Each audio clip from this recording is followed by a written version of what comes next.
Hi everyone, my name's James Ivey with Studiospares. There was a time when the small and portable audio interface was the poor relation of the recording and production world. There was no way that a small, affordable, 2-in, 2-out interface could compete with a professional recording studio. And if you wanted to make music to be taken seriously, then you were heading for the studio, which in turn carried a hefty price tag. However, today we're in a place where you no longer need to head to the studio to record a vocal worthy of a hit record. Today, we have access to quality toys that can help us capture amazing recordings at a price we can all afford. In this video, I'm going to take you through 4 of my favourite 2-in, 2-out audio interfaces. I'll show you some of the features that make these units stand out from the crowd, and I'll show you how easy they are to use. All the interfaces in this video connect to your computer via USB and are bus powered, meaning that you don't need to plug them into a power supply or wall wart. These units also come with additional software and plugins, offering you greater bang for the buck, so to speak. However, this is a hardware video, and while this is all important stuff when it comes to informing your buying decisions, the extra software and goodies the manufacturers give you as part of the deal can be explored at your leisure. Or you can reach out to the Studiospares team and take advantage of their knowledge and expertise.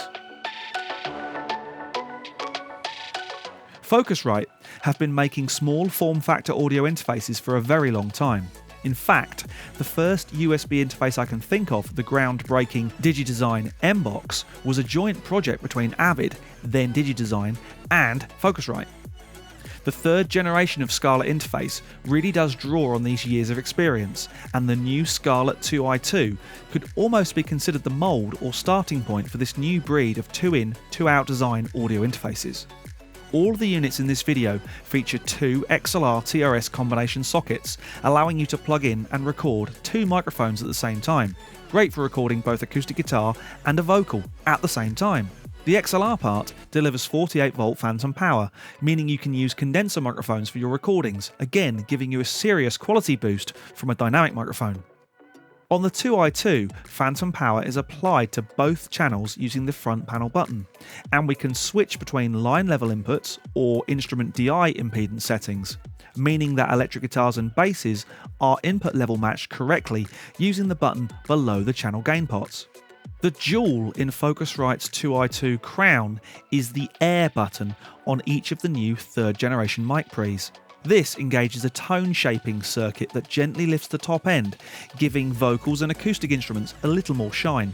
It's subtle, but it's a really nice touch. If you want to give your voiceovers or vocal track a touch of class, switch in the air band. The 2 mic gain pots also feature a nice LED halo that glows green when a good signal level is applied, and red if a possible clip or overload is detected. Monitoring your recordings can be switched from mono to stereo input, direct or DAW return using the front panel button. And of course we have a master output volume and headphone level controls. On the back we have the stereo balanced TRS output jacks for connection to your powered speakers or amplifier, the USB-C connection for connection to your computer, and the very handy Kensington lock port. Why handy? Well, imagine you're speccing a new computer music lab, and being able to tie down your hardware could be very beneficial, if you know what I mean.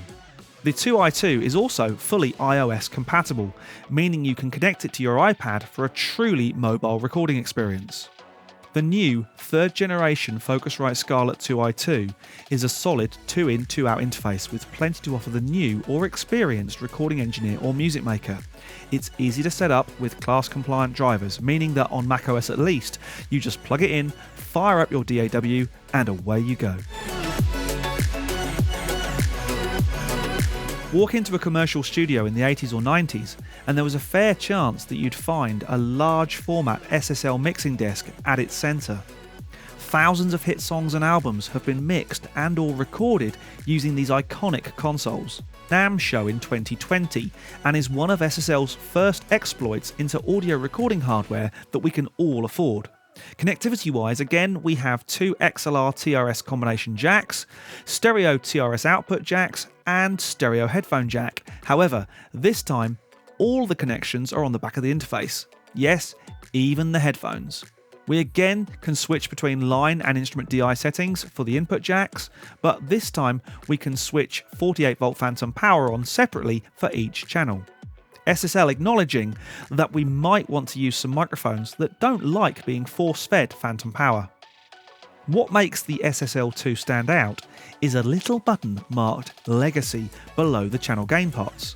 When depressed, this engages 4K mode, a nod to the classic studio consoles where the SSL name gains such acclaim. SSL say they have distilled two essential characteristics of the 4K sound into a single circuit to breathe some life into dull or boring input sources. Think of this as a makes it better button, adding a nice lift to the top end and some gentle harmonic distortion to give your recordings more edge. It sounds great, so my advice would be leave it switched on. SSL2 features a switchable mono to stereo blend control, allowing you to blend between the signals hitting the inputs of the interface and the signals coming back from your DAW. Singers, think of this as a more me control, giving you absolute zero latency monitoring. SSL2 is a cool looking interface with nice LED monitor bars that, at its price point, deserves consideration from anyone looking for a home or portable recording solution. It's the SSL we can all afford. The AudioBox iTwo from PreSonus once again has the same connectivity as the other units in our test, but with a nice twist on some of the features. PreSonus have done away with any buttons for line and mic level switching. The unit automatically senses when you plug in either an XLR or jack cable and switches the electronics accordingly. If you're connecting a guitar, bass or other low output, high impedance instrument, just hit the guitar icon button. Again, we have a mixed blend pot to give us zero latency monitoring of our input source, and nice clear controls for the input gains, master volume and headphone level. For any of you who might have older keyboards, synths or sound modules, the AudioBox iTwo has MIDI I/O with a pair of 5-pin DIN connectors. So if you have older gear you want to connect and control as part of your home or mobile rig, the PreSonus AudioBox iTwo could be the way to go. For you iPad users, the AudioBox iTwo is not only iOS compatible, but you also get a device output on the back on a USB Type-A style connector. The PreSonus AudioBox iTwo is a simple, no whistles or bells interface. It's well built in an all-metal chassis with nice detented pots, and it does exactly what it's supposed to do. And it sounds great.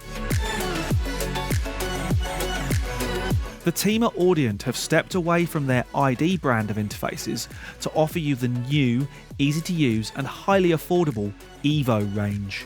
The Evo 4 is once again a 2-in, 2-out unit, but this time with a very different design ethic, and while Evo 4 is constructed of a type of ABS plastic and not metal, it has a really nice feel to it. It's almost friendly. Evo 4 is also the smallest interface we are featuring. It's almost pocket-sized and can easily fit into your laptop bag or rucksack. Something that makes Evo 4 even more friendly is Smart Gain.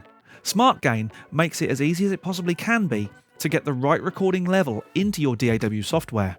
First, hit the Smart Gain green button, then select the channel you wish to set Smart Gain for. Then hit the green button again. This puts the unit into halo mode. Now, sing or play at your loudest level, and when the Smart Gain button goes green, the gain is set and you're ready to hit record. Unlike the other units, Evo 4 by Audient has only one instrument DI input. However, this JFET powered DI sounds amazing and is particularly good for electric bass and great for capturing clean guitar parts for later reamping. The Evo 4 control panel also features loopback, which is a way to easily route from the internal sound of your computer, be that the audio from a Zoom or Skype call or your media player, into your DAW. This is something you normally have to use a third-party app for, and it's not something that's normally included free with your interface, and points very strongly to the Evo being designed with the creative, gamer and video market in mind, not just musicians or composers. You can, once again, mix between direct or DAW return monitoring using the selection button and the main encoder on the unit. Evo 4 by Audient is a really nice, fresh rethink on a studio design favourite. You might not like the all-black look, but you've got to love the tech that's gone into this unit. So there you have it, 4 of my favourite 2-in, 2-out audio interfaces. Truth be told, sonically they all sound great, but it's now time for you to decide which features float your audio boat. And once again, you can call us at Studiospares if you need any help, or visit the website studiospares.com. Hope you found that useful. My name's James Ivey, and I'll see you again very soon.